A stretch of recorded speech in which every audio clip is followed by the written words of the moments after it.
रियाज अंसारी। इस वक्त मैं महाराष्ट्र के ऐतिहासिक शहर औरंगाबाद से बात कर रहा हूं। आज एसडीएम न्यूज चैनल की टीम एमआईएम के बेबाक प्रवक्ता आरिफ हुसैन साहब के कार्यालय पे मौजूद है। आप सबको पता है महाराष्ट्र में विधानसभा चुनाव चल रहे हैं और खास करके औरंगाबाद जिले के अंदर कुछ अलग ही सियासी माहौल देखा जा रहा है। बड़ा कश्मकश, बड़ा ये मामला गरमाया जा रहा है।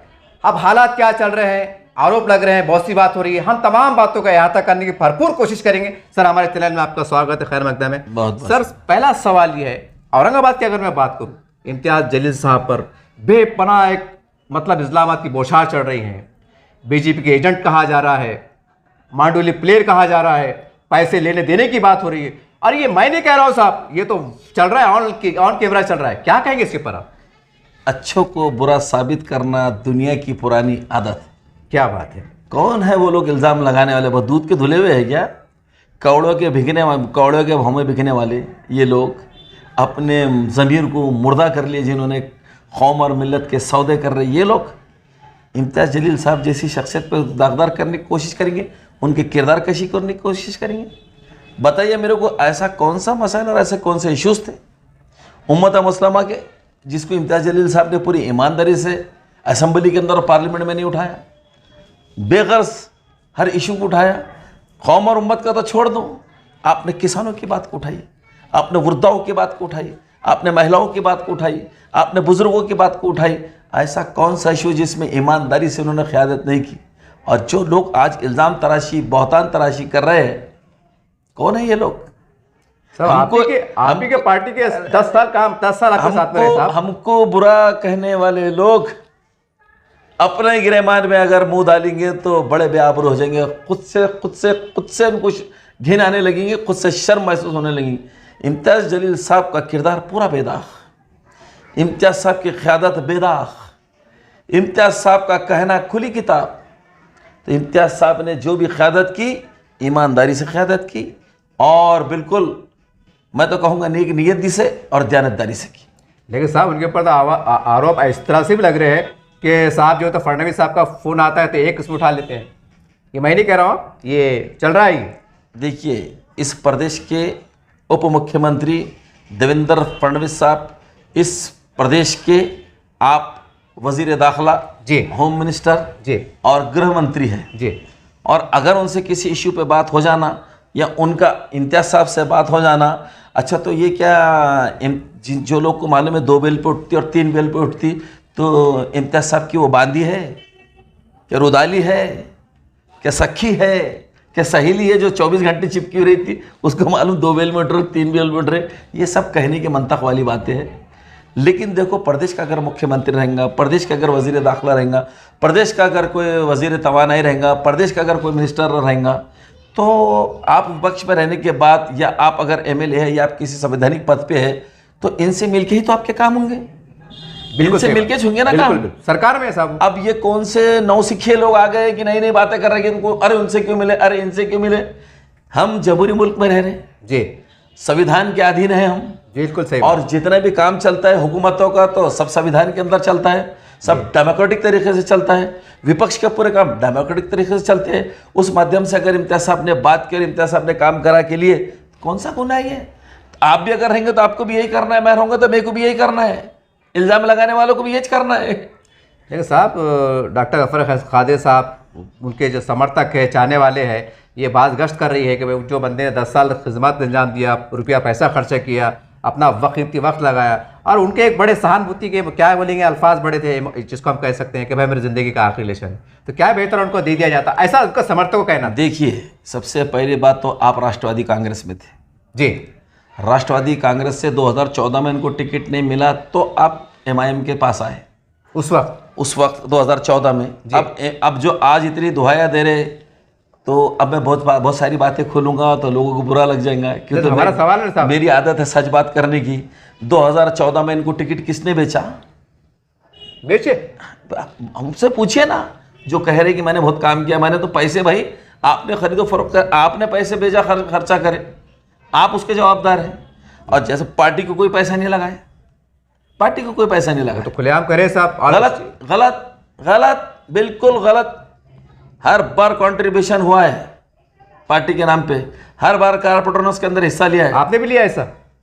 मैं डंके की चोट पे और हर बार हमने पैसे दिए, कारपोरेटर्स ने पैसे दिए, 25 सबने दिए, 26 कारपोरेटर्स ने पैसे जमा कराए। ये पार्टी के अंदर की बात है। अब वो इल्जाम लगा रहा था, मैं तरदीद कर रहा हूं, पैसा हमारा नाम तुम्हारा। तो साहब उन्होंने दिए होंगे ना, जब आप दे रहे थे। पैसा हमारा नाम तुम्हारा, ये भी तो इस्लाम में हो सकता है साहब, बहुत बड़ा पैसा हमारा नाम तुम्हारा। सच्चाई है। यही हकीकत है। आप 26 से पूछो, हमारे शहर सदर जनाब शारिक नक्शबंदी साहब से पूछो, हमारे ज़िला सदर जाके आप हमारे समीर साजी साहब से पूछो।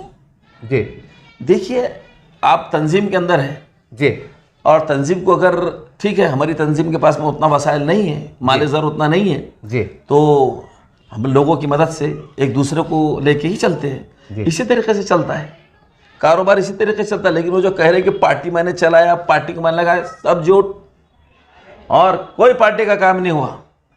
जी आप महाराष्ट्र के अंदर जितने यूनिट थे आप मालूम करो।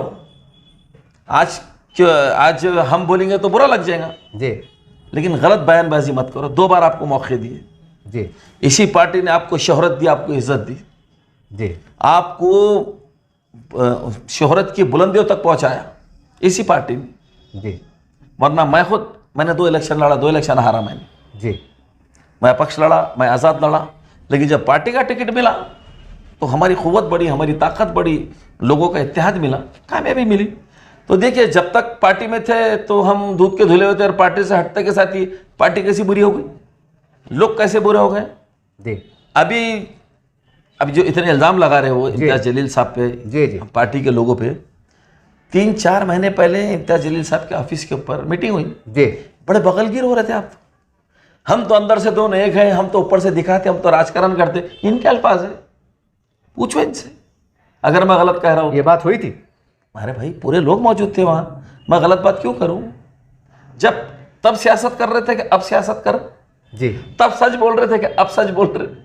जी, तय तो आपको करना है, आप कब सच बोल रहे थे। तो आपको नहीं लगता साहब कि जब डॉक्टर साहब आप मैदान में आ गए तो एमआईएम को खतरा पैदा होगा? देखिए, तंजीम की ताकत होती है, तंजीम की क़ुव्वत होती है। मैंने इस गलत फहमी में नहीं रहना कि मेरे को 80,000 वोट मिल गए तो मेरी जागीर थे वो। ये हमारे बहन कुल हिंद मजलिस इत्तेहादुल मुस्लिमीन के सदर जी, जनाब बैशर असद अवी साहब के काविशों के ओट है, हबीब मिल्लत जनाब अकबर अवीसी साहब की मेहनत की ओट है, और हमारे फ़ख्र महाराष्ट्र इम्तियाज़ जलील साहब ने जो क़यादत की वो उसके ओट है, यानी कि तंजीम के ओट है। जी, 81,000 वोट मिले थे ना? मिले थे, बिल्कुल मिले थे। घोड़ा मैदान सामने है, घोड़ा मैदान सामने, जमानत में बच गए तो हम समझेंगे आप जीत गए। लेकिन आप ये बूढ़े साहब, लेकिन उधर से तो इस्लामाबाद अगर आपके मुखालिफ की तरफ से कि आपके बारे में जो है तो इम्तियाज साहब की जमानत जब्त होने वाली है, ऐसा मतलब कहा जा रहा है। आप इलेक्शन का माहौल है, कुछ भी कहने की आज़ादी रहती है। अच्छों को बुरा साबित करना दुनिया की पुरानी आदत है। ये आप गाना गा रहे हैं कि शेर शायरी कर रहे मैं हैं? तो उनके सामने को हंसी आ रही है उनकी बातों के ऊपर जी, कि दिलो जान से जो लोगों ने सरों पे उठाया है, हम रोज़ फिर रहे हैं। जी, हम 8-8, 10-10 किलोमीटर इम्तियाज़ जलील साहब के साथ हर घर पे गोशे गोशे में जा रहे हैं। जी, लोग कैसी दुआओं से नवाज रहे हैं और कैसा यकीन दिला रहे हैं, हमको मालूम है। और हमको तो ऐसा स्क्रीन पर क्लियर दिख रहा है जमानत किसकी जब्त हो रही है, 100-50 वोटों में कौन खेल रहा, जी, और कौन किसको वोट नवाजने वाले लोग। इम्तियाज़ जलील साहब की जब रैली निकली तो लोग देखो आप आके, जी, जब उनके जलसे होता आप लोगों से देखो आके। जी, आप तो दावतें दे के बुला रहे तो कोई आ रहा नहीं, पैसों के लालच दे रहे तो कोई आ रहा नहीं, फुकट कोई पूछने को तैयार नहीं है। ये सारा खेल दिल से होता है। क्यों, क्या वजह है कि लोग इम्तियाज़ जलील साहब को मान रहे, जी, क्या वजह है कि इधर नासिर सिद्दीकी साहब को लोग चाह रहे और मान रहे। जी, इसके वजह यह है कि नासिर सिद्दीकी साहब ने 5 साल लोगों के वोट लेने के बाद, शिकस्त मिलने के बाद भी जी, 5 साल तक उनके बीच में काम किया, लोगों की तर्जुमानी की, उनकी आसानियाँ पैदा की, तब आज लोग उनको शाना बशाना उठा रहे हैं। उसी तरह इम्तियाज़ जलील साहब ने जिस तरह लोग, अभी का वाक़या है, जी, ईद उज़ुहा के मौके पे आप थे जिनसी पुलिस स्टेशन के अंदर, हमने खुद न्यूज़ कवर किए थे साहब। बराबर है। जी, जब कौम और मिल्लत और उम्मत के ऊपर फरीज़े में रखना अंदाजी पैदा करने की बात हुई, आप तो एमपी नहीं थे इम्तियाज़ जलील साहब, जी, लेकिन आपकी आवाज़ पे, मेरी आवाज़ पे लब्बैक बोल के आए नहीं आए, आए थे, कौम की क़यादत करे नहीं करें। करें, हमको आसानियाँ पैदा करे नहीं करें, बिल्कुल करें। यही वजह है जो लोगों के दिलों में जगह बनाई इम्तियाज़ जलील साहब ने। और देखना इंशाल्लाह, आज का मेरा आपका ये दिख लो, 25 से 30 हज़ार की लीड से इम्तियाज़ जलील साहब चुन के आएंगे। साहब ठीक है, चलो ये बात समझ में आती है कि आपके यहाँ झगड़े थे, नाराज़गी थी, टिकट मिला नहीं मिला, बात सही है। लेकिन ये भी बात सही है कि इम्तियाजी साहब ने दलित समाज, बुद्ध समाज के लिए बहुत कुछ किया है जी। ये कड़वा सच है कि कुछ मुसलमानों को ज्यादा ही किया, ये एक सच्चाई है, इसके सबूत भी है। क्या वजह है फिर अरुण बोड़े साहब ने इस्तीफा दे देते हैं और उनके ऊपर आरोप, वो भी एक आरोप लगाते हैं, वो तो क्या क्या, वो तो मैं बोल ठीक नहीं लग रहा साहब, वो भी कह रहे हैं कि पैसों का लेन देन है, पता नहीं क्या क्या बातें हैं। हो गया। अरुण बोड़े साहब को दिल पे हाथ रख के बोलना, आप जवाब दीजिए कि आपको जब विरोधी पक्ष नेता बनाए तो आपने 1 रुपये दिए थे क्या? किसको पैसे कहाँ लगते साहब? सुनिए ना मेरी बात सुनिए। फिर लगे कहाँ, फिर पैसे की बात आ रही क्यों? पैसे कहीं नहीं लगते, लेकिन जब मेरा मफाद हल नहीं हुआ तो फिर पैसे की बात आ जाती। अच्छा ऐसा है क्या? ऐसा मसला है। अच्छा। आपको टिकट दिए तो 1 रुपया नहीं लिए जी। आपके वास्ते जब जब जन आंदोलन के आप पे जब भी मुसीबत है, पुलिस स्टेशन का घेराव करे तो किसी ने पैसे नहीं लिए आपसे। जी। आपको भी राहत तंजीम में पूरी कुव्वत और ताकत आपको बख्शी। आज आपको पिछली बार टिकट दिया पार्टी ने जी। पश्चिम से आपको टिकट देने के बाद में मुस्लिम समाज के आपको 40 के हज़ार के लगभग वोट मिले जी। आपके समाज को वोट आपको नहीं मिला, हमारी गलती है क्या उसमें? आप सक्षम नहीं अपने तो वो वजह से वोट नहीं दी, वो टिकट वजह सुनिए ना आप मेरी बात कि आपके समाज के वोट आपको नहीं मिले जी। और इस बार का इलेक्शन बड़ी टैक्टिस का इलेक्शन है जी। बनौने जमाना सामने इलेक्शन लड़ रहा है जी। और वहां पर जो लोग रहते हैं उनके दिलों की तर्जुमानी, उनके दिलों की ढारस बांधेंगे नहीं बांधेंगे? आप मानना पड़ेगा साहब। जो लोगों ने आपको 40,000 वोट दिए उनकी बात का दामन थामेंगे कि नहीं थामेंगे? आप बिल्कुल थामेंगे। वहां के लोगों ने ऐसा सब तक शिकायत की, शिकवे की कि साहब इस बार के इलेक्शन में अगर आप ऐसा कोई उम्मीदवार दो जो दलित और मुसलमानों को वोट मजबूती से ले और इस एकनाथ शिंदे के उम्मीदवार को हराए जो मलाउने जमाना है, तो कैंडिडेट नहीं मिला फिर आपको? सुनिए ना मेरी बात, वही बात मैं आगे करूँ। या फिर स्ट्रेटजी चेंज कीजिए जी, और या नहीं तो फिर अपने मुस्लिम वोटों का बंटवारा मत होने दो, मुस्लिम वोट एक तरफा जाने दे जी। जो हमको जैसा आपने बताया कि हम पे इल्जाम लगता है हम तो बीजेपी के हैं, हाँ। हम तो आरएसएस के हैं, हाँ। हम तो ना जाने अल्लाह लग रहे साहब, लग रहे। सुनिए ना, हम कहाँ के हैं। अब तो हमने पश्चिम में टिकट ही नहीं दिया जी, जी। इसका रास फायदा किसको मिल रहा हुआ? बोलिए आप ही बोलिए। संजय सिरसाट को मिला या राजू शिंदे को मिला? सिरसाट को किसी भी कीमत पे नहीं मिल सकता, शिंदे के उम्मीदवार को किसी भी कीमत पे नहीं मिल सकता, जो रामगिरी महाराज का सपोर्ट कर रहा है उसको मिल सकता क्यों? नहीं, वोट नहीं उधर नहीं आ सकती, ये बात सही। मुस्लिम वोट तो नहीं देंगे, ये बात पक्की है। हाँ। तो फिर ये वोट कहाँ जा रहा? राजू शिंदे साहब को जा रहे। फिर ये कौन से अलायंस से खड़े हुए? महाविकास आघाड़ी, इंडिया अलायंस से खड़े हुए। India alliance. हम किसकी टीम हुए? India alliance. मतलब हम किसकी टीम हुए? अच्छा, वो एंगल से सुनिए मेरे, खुला सामने सबूत है, कुछ बाकी रहा इसमें? कुछ भी बाकी रहा क्या? आपने तरफ कर उसको तो वोट नहीं मिलते। हाँ, ये सही है ना, तो उसको तो वोट जाएंगे, जग जाहिर है। तो ये वोट सीधा इंडिया अलायंस को जाने वाला है। ये हमारी हिकमत अमली है। यानी कि और अगर आप जाती मफाद पे नाराज हो जाएंगे और सियासत को सियासी नजरिए से दूर अंदेशी से नहीं चलने देंगे तो ये आपकी कमी, आपकी गलती। लेकिन सर वो उस टिकट को लेकर भी अच्छा याद दिला दिए, वो याद आ गया, मैंने फेसबुक उस पर पढ़ा हूँ, उसके अंदर भी आरोप लग रहे हैं इम्तियाजी साहब के ऊपर, कोई बड़ा 2 करोड़, कोई बड़ा 4 करोड़ को लेकर बोले वो सीट नहीं दिए। हो गई बात, इस्लामत की हो गई बात जी। अच्छा, देते तो नतीजा क्या आता आप बोलिए? वो तो सवाल ही नहीं आ रहा, वो तो जीत पक्की थी उधर, उसकी पक्की थी 100%। उससे 5 करोड़ लीजिए क्या? तो ये बातें तो चलने वाली है। आपको घोड़े पे भी नहीं चलन देंगे, पैदल भी नहीं चलन देंगे लोग।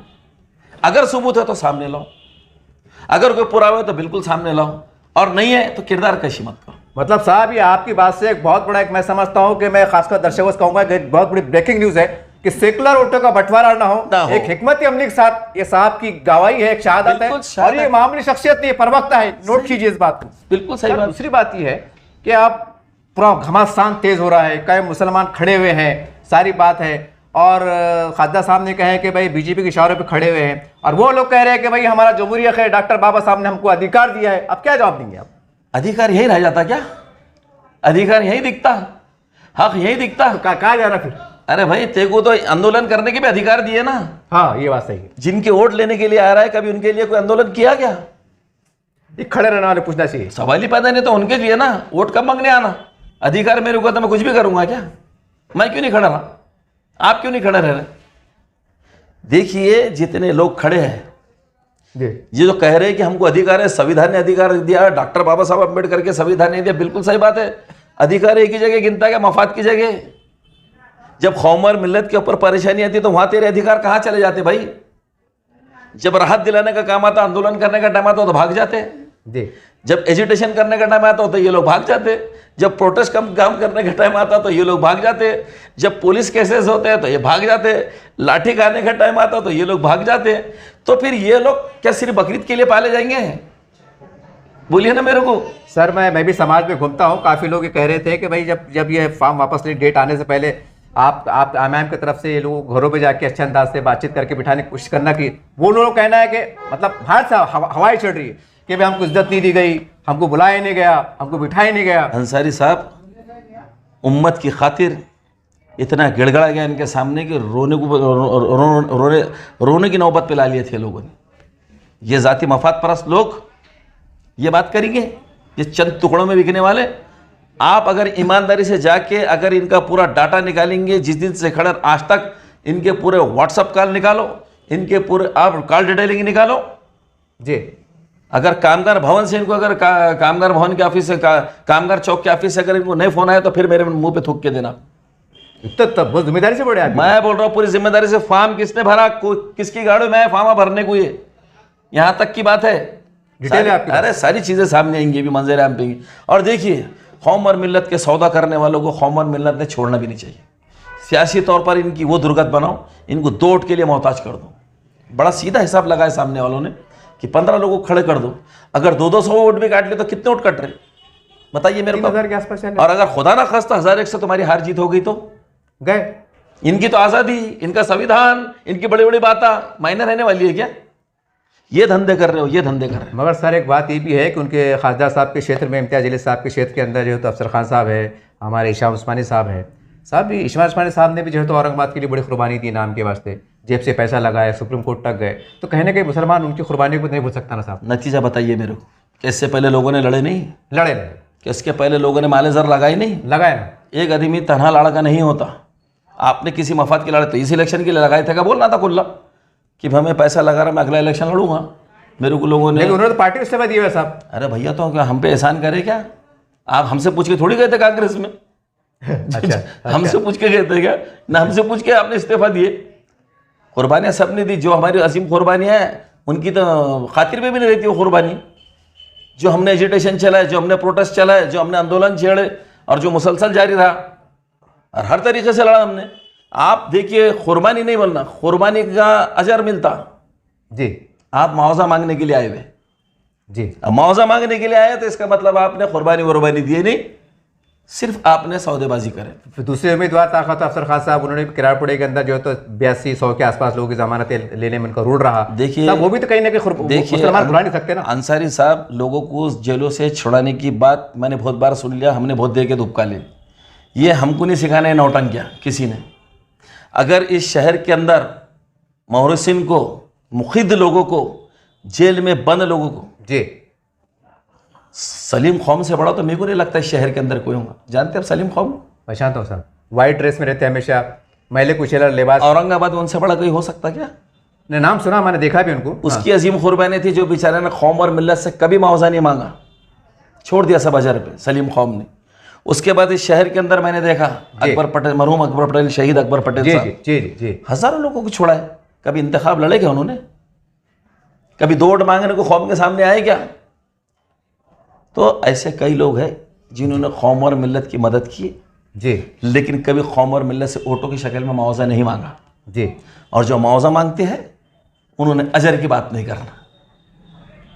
मगर वो तो साहब अपने लोकशाही हिसाब से आ रहे ना, तो फिर बोलिए ना, लोकशाही हिसाब से करे ना। फिर ये लोगों ने, ये जो लोगों के मैं नाम लिया बेचारों के, जिन्होंने लोगों के बीच लोगों को आसानियाँ पैदा करे, जिन्होंने लोगों को छोड़ाया, जिन्होंने जो लोगों से जेल को रिहा, आज उनकी हालत क्या है देखो बेचारों की। और कभी उन्होंने जबान के ऊपर नाम तक नहीं लाए कि मैंने कौम के ऐसे ऐसे लोगों को छोड़ाए, बोले कभी नहीं लाए। सबर मध्य में अगर चलिए ये होगा अपने पूर्व की बात, अब मध्य में आ जाते हैं। मध्य के अंदर जो है तो जाहिद कुरैशी साहब, जो एमआईएम के फाउंडर मेंबर कह सकते हैं हम इब्तिदाई तौर से, उनकी बड़ी खदमात रही, बड़ी कुर्बानियाँ रही।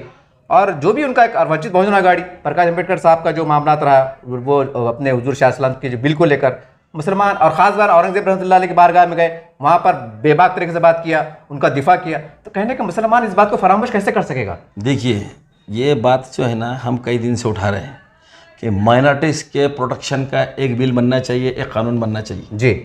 प्रकाश अम्बेडकर साहब ने कहाँ डिमांड करी और उनकी तोती मजमे में कहाँ बच गई हमको पता नहीं। जी आपका एक एमएलए नहीं है कि एमपी नहीं, जी आप सिर्फ आए बाय शाए हाके चले जा रहे हैं। और आप आज जो तो जब भी उम्मीदवारों को खड़े कर दे रहे तो मुसलमानों के खिलाफ इलाके खड़े कर दे रहे।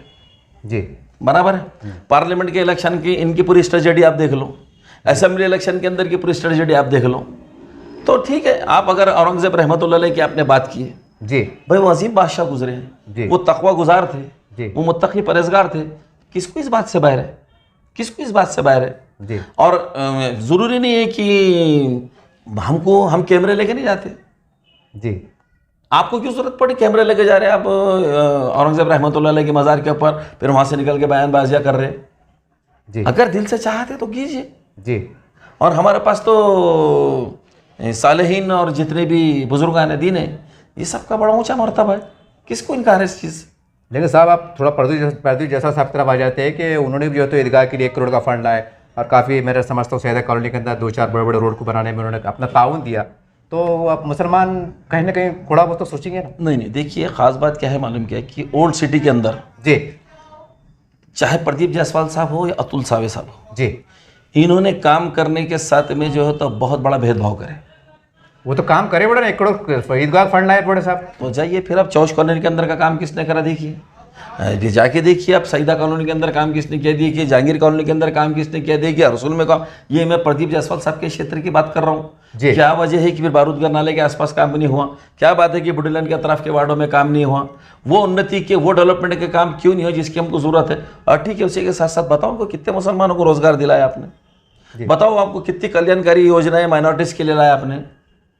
लेकिन कुछ मुसलमान तो उनके साथ में नजर आते हैं। नहीं देखो, देखिए मुसलमान अगर साथ में है तो ये उनका ज़मीर है, वो उनकी आज़ादी है। जैसे आपने कहा संविधान ने आज़ादी दी है, हाँ बराबर। ऐसी बात करके तो कौम को नुकसान पहुंचाने वाले बहुत लोग जी। हैं। अगर इसमें से चंद लोग उनके पीछे फिर रहे तो क्या उनको हम पूरी कौम और समाज थोड़ी समझ सकते? जी ये हकीकत है। ठीक है साहब, ये बात तो हुई हमारी तमाम सियासी पहलू पर हमने गुफ्तगू करे। अब सवाल ये है कि ऐसे कौन से मुद्दे रहेंगे, नए मुद्दे बोलिए आप, पुराने नहीं, जहां पर आप दमदार तरीके से जनता के बीच में जाने वाले। बराबर है। जी मुख्यमंत्री कौन थे प्रदेश के? लोगों ने किसको चुना था? मुख्यमंत्री साहब उद्धव ठाकरे। उद्धव ठाकरे पहले, हाँ जी जी, कौन उनको तोड़ के भाग के आया?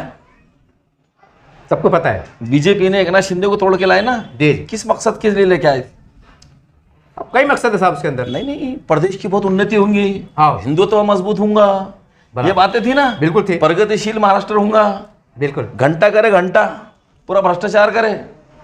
आपने देखा होगा ठाणे के अंदर पुलिस स्टेशन के अंदर गोलियां चल रही है, हुआ ये वाकया मुंबई में हुआ। जी जी। तो यानी कि लॉ एंड ऑर्डर नाम को नहीं, बराबर है, बेरोजगार को रोजगार नहीं।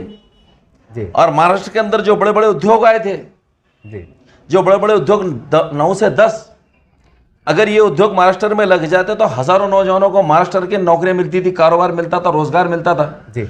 ये पूरे बड़े बड़े उद्योग ये बीजेपी का फडणवीस और उसी के साथ साथ प्रधानमंत्री और अमित शाह ने ये सब उठा के सूरत और भड़ूच यानी कि गुजरात को लेके चले गए।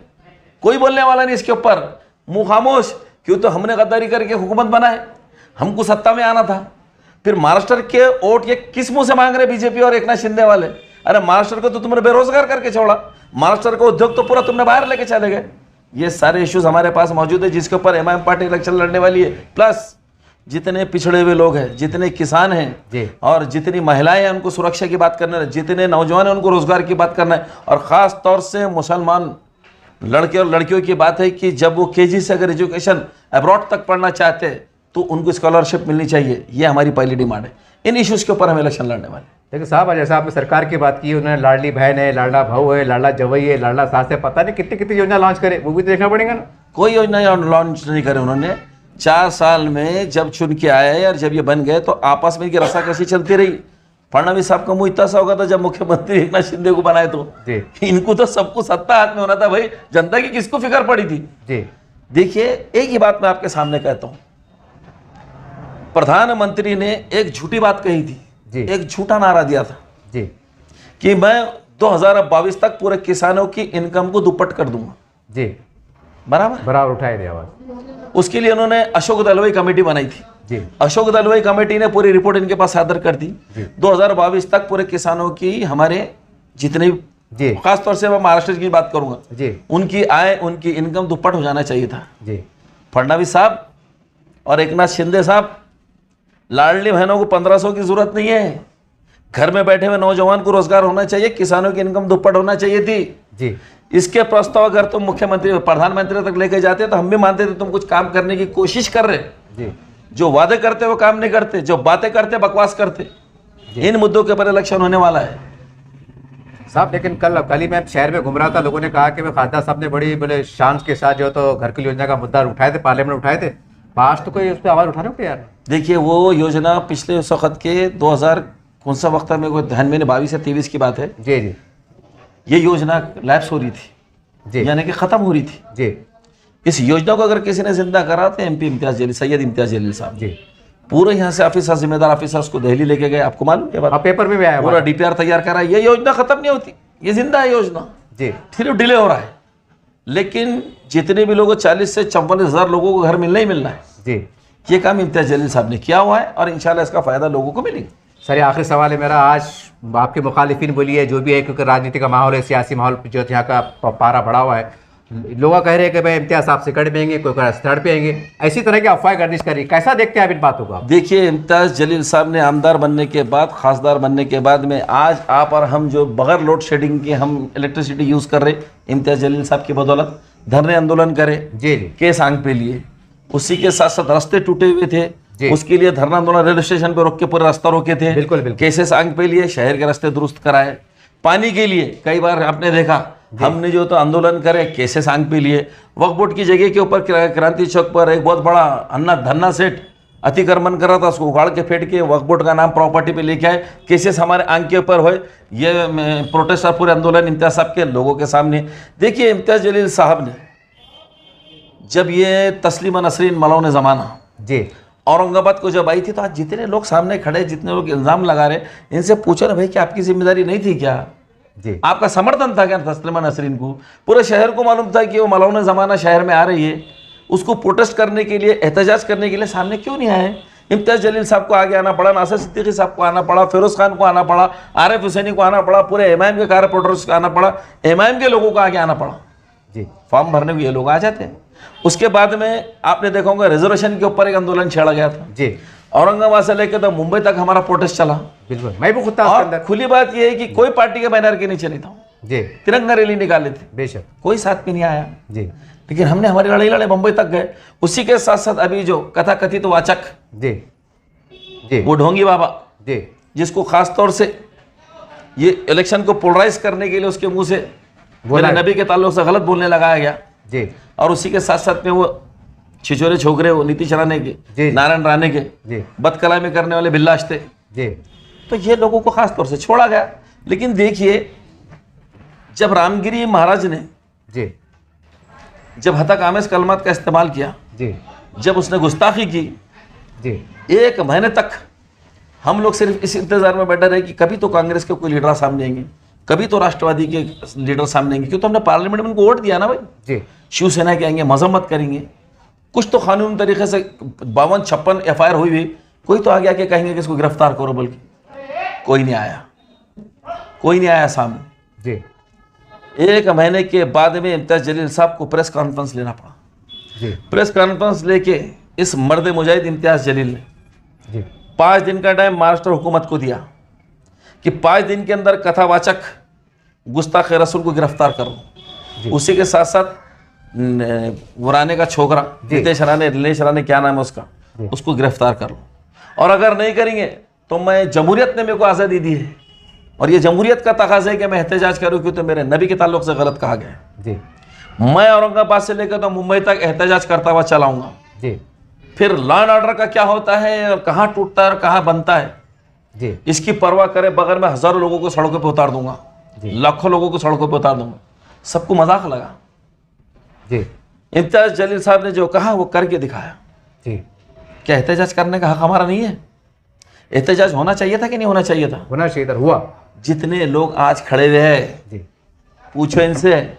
इम्तियाज जलील साहब ने लेटर राइटिंग में लिख के दिया था सारे NGOs को, सारी पार्टियों को, पॉलिटिकल नॉन पॉलिटिकल पार्टियों को, जी, कि हम तिरंगा रैली निकाल रहे हैं एहतजाज के तौर पर, आओ इसमें शामिल हो जाओ। एक नहीं आया, एक। आज फॉर्म भरने को धड़ल्ले से चले आ रहे, धड़ल्ले से चले आ रहे। इनसे पूछो मेरे नबी की जब गुस्ताखी हुई तो तुम उस एहतजाज में थे क्या, और अगर एहतजाज में नहीं थे तो तुमको फॉर्म भरने का इख्तियार किसने दिया, किस मुंह से तुम मुसलमानों के पास वोट मांगने को आएंगे। मुसलमानों इतना सवाल जरूर इनसे करो, अगर हमारे मजहबी मसाइल के ऊपर भी तुम अगर इसमें भी राजनीति गंदी करते हैं और अगर क़ुव्वत और ताकत एक पाक एजिटेशन को नहीं देते तो फिर तुम्हारे ये सियासत का तो अल्लाह ही हाफिज़ है। और इम्तियाज़ जलील साहब ने जो कारनामा किया, हज़ारों गाड़ियों को सड़कों पे उतारा, हम सब लोग साथ में थे, शाना बशाना थे, हज़ारों लोगों का काफिला। जब पूछा तो मेरे को आप बताइए कि जो बदकलामी कर रहा है और बगल में किसकी बैठ रहा जाके, मुख्यमंत्री की जी, और मुख्यमंत्री उसकी तायद और हिमायत कर रहे हैं। इसलिए किसी पार्टी के लोगों ने सामने आके उसकी मजम्मत नहीं करे, डर गए सब कि हुकूमत का चीफ मिनिस्टर उसकी मदद कर रहा, कोई सामने नहीं आया। और डायरेक्ट हुकूमत से अगर किसी ने टक्कर लिया, सीएम से अगर किसी ने टक्कर लिया तो उस दिलर का नाम, उस जाबाज का नाम है सिर्फ सैयद इम्तियाज़ जलील। डायरेक्ट हुकूमत से टकराया कि अगर गिरफ्तार नहीं करेंगे तो मैं मुंबई तक हज़ारों लोगों को लेकर उतर जाऊंगा, लाखों लोगों को सड़कों पर उतारा। और जब चीफ मिनिस्टर ने उस गुस्ताख रसूल की हिमायत की तो यकीन जानो मास्टर क्या पूरे इंडिया के मुसलमान एहसास कमतरी में आ गए थे। हज़ार बार इम्तियाज़ जलील साहब के दिलराना इक़दाम को सलाम कि कौम और मिल्लत को उन्होंने ये एजिटेशन, ये प्रोटेस्ट करके एहसास कमतरी से बाहर निकाल के लाया। ढारस भाई ने उनको हौसला और क़ुव्वत दिया कि संविधान हमारे हाथ में और संविधान के तहत हम इनकी बिल्कुल नकेल कर सकते और कानून के पास लाके इनको अदालतों के सामने इनको ला के रहेंगे। और याद रखो, जिस तरीके से अभी इस इलेक्शन में इम्तियाज़ जलील साहब और नासिर सिद्दीकी जीत जाएंगे और महाराष्ट्र से जितने भी MIM के हमारे MLA चुन के आएंगे, पहली डिमांड रहेंगे कि दोनों को उठा के जेल में डालो। क्यों नहीं डालते? और ये मुख्यमंत्री जिसने पनाह दी थी जी, एकनाथ शिंदे ने कहा था बाल बाका नहीं होगा। आपके चैनल के माध्यम से मैं कह रहा हूं, ये हुकूमत किसकी भी बन जाए, एकनाथ शिंदे मुख्यमंत्री हरगिज नहीं रहने वाला। यही इसकी सजा है।